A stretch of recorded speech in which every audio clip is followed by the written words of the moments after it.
নমস্কার, সবাইকে বঙ্গে ছেলে সাদর আমন্ত্রণ। আজ আমি দই বেগুন রান্না করছি। এই দই বেগুন এই গরমকালে খেতে খুব ভালো লাগে। ভাতের সাথে বা রুটি, লুচি, পরোটার সাথেও এই দই বেগুন খাওয়া যায়। আপনারাও একবার এইভাবে রান্না করে খেয়ে দেখুন, খুব ভালো লাগবে। দই বেগুনের জন্য আমি এরকম 4 পিস করে কেটেছি। বোটার অংশটা কিন্তু একটু রাখলে দেখতে ভালো লাগে বেগুনটা রান্নার পরে। এই বেগুনটার উপরের দিকের কিছুটা অংশ আমি বাদ দিয়ে দিয়েছি। ভালো করে ধুয়ে জল ঝরিয়ে নিয়েছি। এবার দেখুন, একটু লবণ, অল্প পরিমাণে চিনি, গুঁড়ো হলুদ আর গুঁড়ো লঙ্কা এই বেগুনের গায়ে ভালো করে মাখিয়ে দেবো।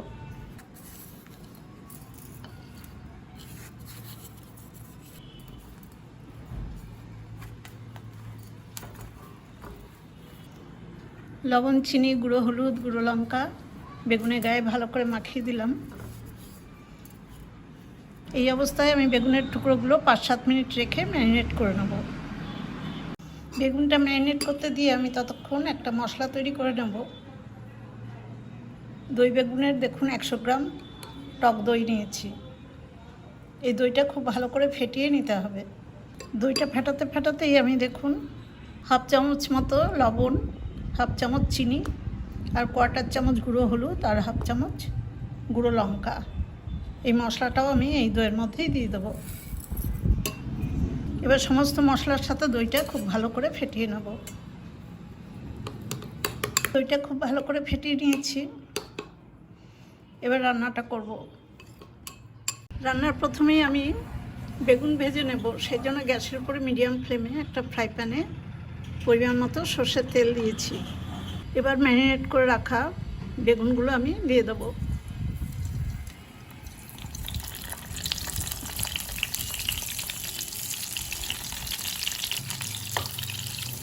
এই বেগুনের টুকরোগুলো আমি লো ফ্লেমে ভাজবো না। লো ফ্লেমে ভাজলে বেগুন তাড়াতাড়ি নরম হয়ে যাবে আর অনেকটা তেল টেনে নেবে। এই বেগুন ভাজাগুলো বেশি নরম করলে রান্নাটা ঘেটে যাবে, ভালো লাগবে না। বেগুনের একটা দিক কিছুক্ষণ হওয়ার পরে আমি বেগুনটা উল্টে দেবো।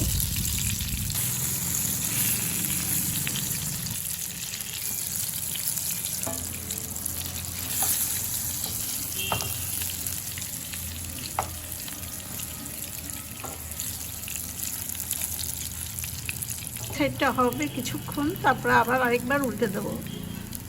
3 মিনিট পর আবার আমি আরেকটা দিক দিয়ে দিচ্ছি ঘুরিয়ে।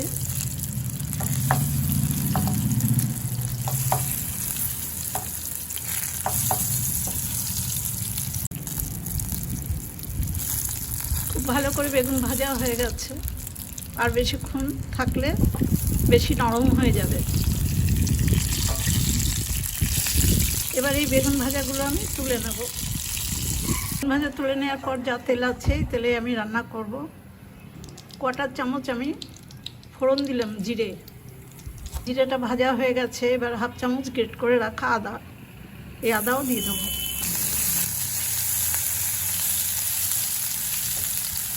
আদাটা ভেজে নিয়েছি। এবার একদম লো করে দেবো আঁচটা আমি।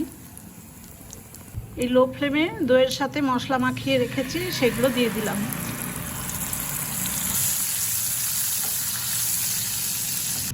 এবার এই লো ফ্লেমেই আমি দইটাকে খুব ভালো করে তেলের মধ্যে ভেজে নেব। মশলাটা ভেজে নিয়েছি। খুব সামান্য একটু জল দিলাম।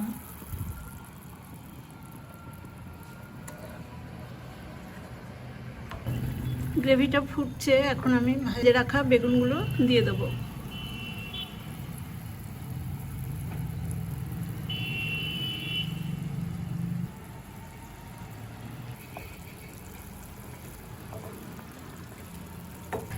বেগুনের গায়ে একটু ঝোলগুলো লাগিয়ে দিচ্ছি। এই অবস্থায় আমি কিছুক্ষণ বেগুনটা ফুটিয়ে নেব। রান্নাটা দেখুন খুব সুন্দরভাবে ফুটে উঠেছে।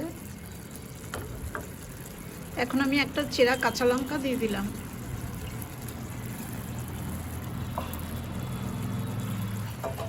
আর 2-1 মিনিটের মধ্যেই আমার রান্নাটা হয়ে যাবে।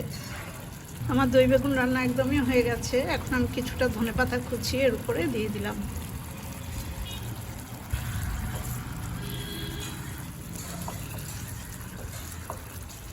আলতো হাতে ধনেপাতাগুলো মিশিয়ে দিলাম। এই রান্নাতে গ্রেভি খুবই কম থাকে। এবার আমি গ্যাসের ফ্লেমটা অফ করে দিয়ে এই দই বেগুন একটা পাত্রে নামিয়ে নেব। সম্পূর্ণ নিরামিষ এই দই বেগুন রান্না। আপনারা একবার এইভাবে রান্না করে খেয়ে দেখুন। রুটি, ভাত, লুচি, পরোটা সব কিছুর সাথে খুব ভালো লাগবে। আর বেগুনটা এরকম গোটা গোটা রাখবেন, দেখতে বা খেতে খুব ভালো লাগবে। আমার এই রান্নার রেসিপিটা দেখে আপনাদের যদি ভালো লাগে তাহলে আমার ছোট্ট চ্যানেলটা লাইক, শেয়ার, কমেন্টস এবং সাবস্ক্রাইব করার জন্য অনুরোধ রইল। আজ এই পর্যন্তই। পরবর্তী আবার কোনো রান্নার ভিডিও নিয়ে আমি আসব। আপনারা সবাই ভালো থাকবেন, সুস্থ থাকবেন। ধন্যবাদ।